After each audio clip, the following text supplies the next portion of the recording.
오늘 하나님께서 우리에게 주시는 말씀은 빌립보서 2장 19절부터 30절까지의 말씀입니다. 우리가 지난 예배 시간에 1절부터 11절까지 읽었는데요. 중간 부분을 건너뛰고 19절부터 30절까지 읽겠습니다. 19절부터 30절까지의 말씀을 우리가 함께 교독하겠습니다. 제가 먼저 읽습니다. 내가 디모데를 속히 너희에게 보내기를 주 안에서 바라는 너희의 사정을 알므로 안위를 받으려 함이니, 이는 뜻을 같이하여 너희 사정을 진실히 생각할 자가 이밖에 내게 없습니다. 그들이 다 자기 일을 구하고 그리스도 예수의 일을 구하지 아니하되 디모데의 연단을 너희가 아나니 자식이 아버지에게 함과 같이 나와 함께 복음을 위하여 수고하였느니라. 그러므로 내가 내 일이 어떻게 될지를 보아서 곧 이 사람을 보내기를 바라고 나도 이렇게 가게 된 것을 주 안에서 확신하노라. 네, 다음입니다. 그러나 에바브로디도를 너희에게 보내는 것이 필요한 줄로 생각하노니 그는 나의 형제요 함께 수고하고 함께 군사된 자요 너희 사자로 내가 쓸 것을 돕는 자라. 그가 너희 무리를 간절히 사모하고 자기가 겪는 것을 너희가 들은 줄 알고 심히 의심하는 자라. 그가 병들어 죽게 되었으나 하나님이 그를 긍휼히 여기셨고 그뿐 아니라 또 나를 긍휼히 여기사 내 근심 위에 근심을 면하게 하셨느니라. 그러므로 너희가 더욱 긍휼히 그를 보낸 것은 너희로 그를 다시 보고 기뻐하게 하며 내 근심도 덜려함이니라. 이러므로 너희가 주 안에서 모든 기쁨으로 그를 영접하고 또 이와 같은 자들을 존귀히 여기라. 그가 그리스도의 일을 위하여 죽기에 이르러서도 자기 목숨을 돌보지 아니한 것은 나를 섬기는 너희들의 부족함을 채우려 함이니라. 아멘. 하나님께서는 언제나 사람을 통하여 일하십니다. 하나님께서 세상을 구원하실 때도 말씀으로 구원하지 않으시고 오늘 우리가 빌립보서 2장에서 읽은 것처럼 사람의 형체를 입고 자기를 비워 종의 형체를 가지사 사람의 몸을 입고 오셨습니다. 그래서 그 복음은 지금도 사람을 통하여서 이루어집니다. 지금 바울이 어디 감옥에 갇혀 있습니까? 로마 감옥에 갇혀 있습니다. 지금 빌립보로 직접 갈 수가 없습니다. 유오디아와 순두개가 약간 다투었다는 이야기를 들었는데 지금 빌립보로 갈 수가 없는 몸입니다. 바울은 멈춰 있으나 하나님은 멈추지 않으십니다. 복음은 멈추지가 않습니다. 그래서 대신 바울 자신이 못 가는 대신 2명의 사람을 빌립보로 보내려 한다라고 어떻게 보면 편지의 본론격의 이야기를 합니다. 오늘 본문에서 그 2사람의 이름을 우리가 보았습니다. 한 명의 이름은 디모데였고요. 2번째 사람의 이름은 에바브로디도라고 하는 이름의 사람이었습니다. 한 사람은 바울과 오랫동안 곁에서 함께 목회를 배워온 자식 같은 사람이고요. 나머지 2번째 사람은 빌립보의 소식을 들고 여기 로마까지 약 1200km라고 하는데 이 1200km라고 하는 거리를 바울을 만나기 위해서 왔다가 이제 다시 빌립보로 돌아가야 하는 에바브로디도입니다. 복음이 이 2사람을 통해서 흐르고 있음을 바울은 빌립보 교인들에게 전달합니다. 첫 번째로 디모데를 당신들에게 보내고 싶다라고 편지합니다. 이 디모데는 바울의 영적인 아들과도 같습니다. 우리가 잘 아는 것처럼 바울은 미혼이었습니다. 자식이 없었습니다. 우리 요즘은 그래도 많이 보편화돼서 결혼을 할 수도 있고 못할 수도 있지 아직은 그래도 결혼은 당연히 해야지라는 마음을 가지고 있는 국민들이 많지만 그래도 결혼을 반드시 할 필요는 없다고 하는 생각이 조금씩 자리 잡고 있는데 당시에 바울은 미혼이었습니다. 그런데 이 바울이 자기 자식처럼 자식을 길러본 적이 없지만 자식처럼 여기고 데리고 다니면서 목회를 가르치고 말씀을 가르쳤던 한 30살 정도인데요. 30살 정도의 청년 디모데입니다. 이 디모데는 루스드라 지역 출신인데 어머니는 유대인이고 아버지는 헬라인이었습니다. 유대인들 사이에서 어머니가 유대인이고 아버지가 헬라인이면 그 아들도 유대인입니다. 어머니의 교육을 받으면서 자라기 때문입니다. 디모데는 어렸을 때부터 바울을 만나서 말씀과 기도의 사람으로 자란 사람입니다. 언제부터 데리고 다녔냐면 2차 전도 여행 때부터 데리고 다녔는데, 그래서 디모데는 거의 모든 여정에 바울과 함께 있습니다. 2차 전도 여행 때 빌립보도 갔던 거 기억나시죠? 그래서 디모데는 빌립보를 알고 있습니다. 유오디아와 순두계도 알고 있습니다. 루디아도 알고 있습니다. 빌립보의 강가의 여인들을 이미 만나본 사람입니다. 빌립보도 디모데를 알고 있고 디모데도 이미 빌립보를 경험한 적이 있습니다. 그래서 바울이 빌립보 교회 성도들에게 너를 빌립보로 보낼 것이다, 디모데에게 너를 빌립보로 보낼 것이다 라고 한 말은 디모데야, 너 낯선 교회로 내가 파송한다 라고 하는 말이 아니라 너희가 사랑하는 그 형제를 다시 보낸다 라고 편지하는 것처럼 그 추억 속에 그 즐거운 추억을 가지고 있는 그 공동체로 다시 보내겠다는 말입니다. 바울은 이렇게 말하고 있습니다.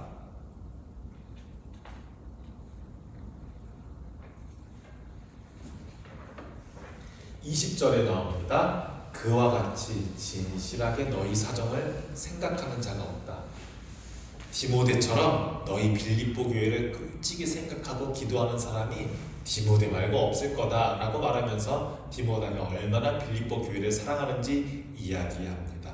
바울은 또한 덧붙입니다. 이 디모데는 어떤 사람이냐면 자기 일을 구하지 않고 오직 그리스도 예수의 일을 구하는 자라고 말합니다. 우리말로 바꿔 말하면 자기 일보다 하나님의 일하심, 자기 일보다 교회의 일을 먼저 생각하는 사람입니다. 우리 교회 안에 참 많은 역할이 있습니다. 저처럼 설교하는 역할을 맡은 사람도 있고, 찬양하는 사람도 있고, 봉사하는 사람도 있고, 행정을 맡은 사람도 있습니다. 그런데 교회의 생명은 결국은 무엇이냐면 교회를 사랑하는지, 교회 안의 구성원들 한 명 한 명의 지체를 사랑하는지입니다. 그런 사람이 있을 때, 교회 안에 정말 교회를 사랑하고 교우들을 사랑하는 사람들이 있을 때 그 교회 공동체는 살고, 그런 마음이 있을 때 교회가 따뜻해집니다. 복음이 따뜻해집니다. 디모데가 바로 이런 사람이었다고 바울이 굉장히 크게 칭찬하면서 보냅니다. 나쁜 사람인데 보낸다고 말하지 않을 거 아니에요? 바울 곁에서 디모데가 늘 빌립보 교회를 염려했던 것 같습니다. 바울 곁에서 감옥이긴 하지만 갓된 연금이기 때문에 디모데가 옆에 있었거든요. 디모데야, 너 여기 있지 말고 아무래도 빌립보 교회로 가야 될 것 같다. 나한테서 목회도 많이 배웠잖아.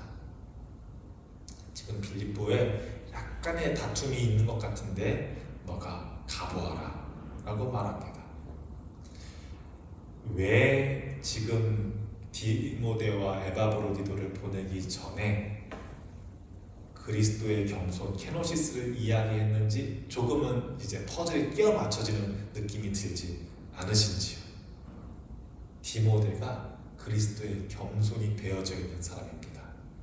나 많이 배웠다고, 나 똑똑하다고, 나 유대 율법도 알고 헬라의 철학도 알고 있다고 그러는 사람이 아니라 2장 5절에 우리가 케노시스 읽을 때 봤던 것처럼 그리스도의 마음을 닮아있는 종, 나의 영적인 아들 디모데를 여러분들에게 보내겠습니다 라고 편지합니다.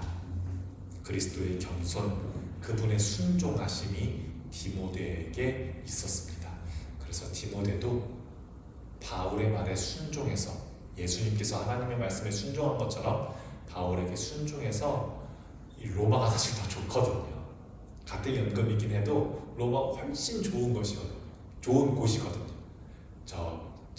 저기 먼 곳 작은 도시 빌립보로 순종해서 가게 됩니다.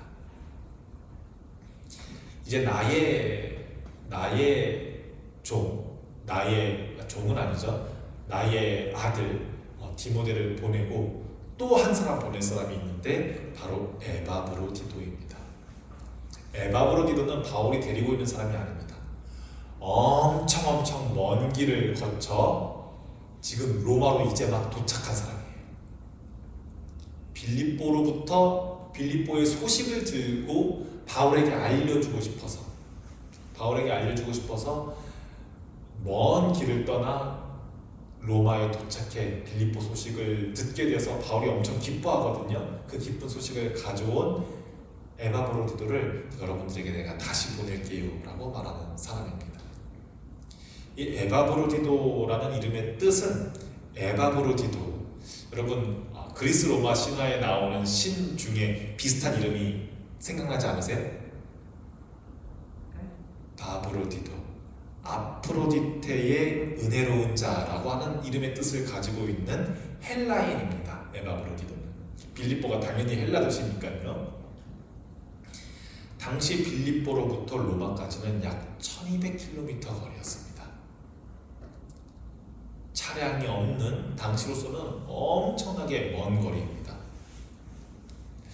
이 먼 길을 따라 에바브로디도는 빌립보 교회가 준비한 헌금, 빌립보 교회가 준비한 선물을 들고 로마에 있는 바울에게 찾아왔습니다. 그래서 지금 이렇게 편지를 쓰고 있죠. 그 여정은 신약학자들은 좋게 걸어서 3달 정도는 걸리지 않았을까라고 추측합니다. 편지에서 우리가 지금 보다시피 여행 중에 강도와 질병의 위험도 따라붙었고, 에바브로디도는 사역 중에 당시 다른 지역으로 가게 되면 풍토병에 잘 걸리게 되거든요. 우리는 어렸을 때부터 너무 많은 예방주사를 맞게 되어서 그런 면역력에 큰 이상이 없지만, 면역력에 이상이 생겨도 감기 정도로 그치지만, 이 풍토에서 다른 풍토로 갈 때 그 병의 면역력이 없기 때문에 많이 앓게 되거든요. 지금 에바브로디도가 그 사역 중에 거의 병들어서 죽게 되었습니다.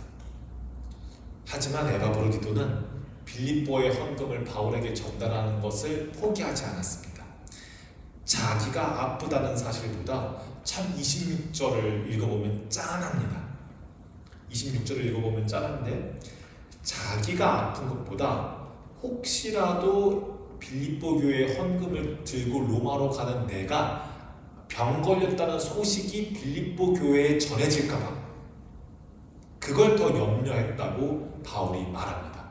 혹시라도 내가 병 걸렸다는 소식이 빌립보 교회 성도들에게 들려서 빌립보 교회 성도들이 우리 헌금이 전해지지 않으면 어떡하지? 그가 가다가 우리 소식을 전해주려고 가는 건데 그가 실족하게 되면 어떡하지? 하는 마음이 들까봐 그것을 염려하고 있다고 말합니다. 그래서 바울은 에바브로디도를 이는 나의 형제와도 같은 사람이다, 나의 동역자와도 같은 사람이다, 나의 전우와도 같은 사람이라고 부릅니다. 단순한 칭찬이 아니라 하나님의 말씀을 전하는 사도가 아닌 에바브로디도에게도 자신과 동등하게 존중하는 동역자로 생각했다는 표현입니다. 신학자인 바울이 평신도인 에바브로디도를 형제라고, 전우라고 부른 건 복음 안에서 모든 사람들이 한 몸이라고 진실로 믿었기 때문입니다. 그래서 바울은 이야기합니다.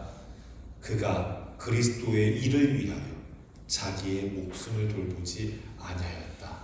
바울은, 에바브로디도는 이런 사람이었습니다. 그는 자기의 땀으로, 자기의 피로, 자기의 몸으로 복음을 감당한 사람이었습니다. 케노시스의 예수님처럼, 자기 몸으로 복음을 감당하신 예수님처럼 자기의 몸으로 복음을 감당한 사람이었습니다. 우리는 이렇게 해서 알게 됩니다. 복음은 책 속에 있는 문장이 아니라 누군가의 몸과 누군가의 땀으로 쓰여지는 이야기라는 것입니다. 에바브로디도가 로마로 간 길, 그리고 빌립보로 다시 돌아가는 길은 그 그 자체가 복음의 길이었습니다. 이제 말씀을 마치려고 합니다. 여러분, 바울은 위대한 교리를 많이 남긴 사람이지만 바울이 더 크게 남긴 것은 사람입니다. 교회가 설교보다 사역보다 더 중요한 것은 사람입니다.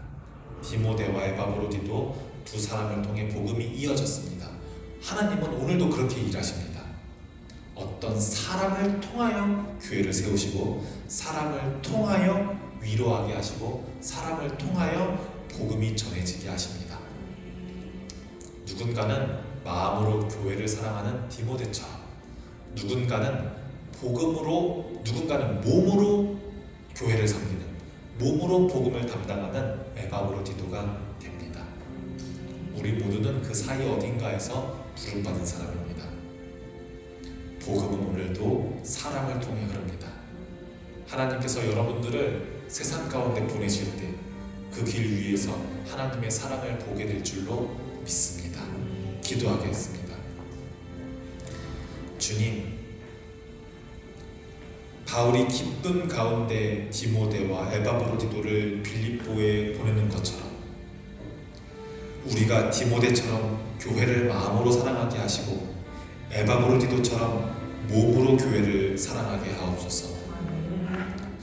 우리의 말보다 삶이 복음을 전하게 하시고 우리의 존재 자체가 누군가 다른 이에게 주님의 사랑이 전하여지는 통로가 되게 하옵소서.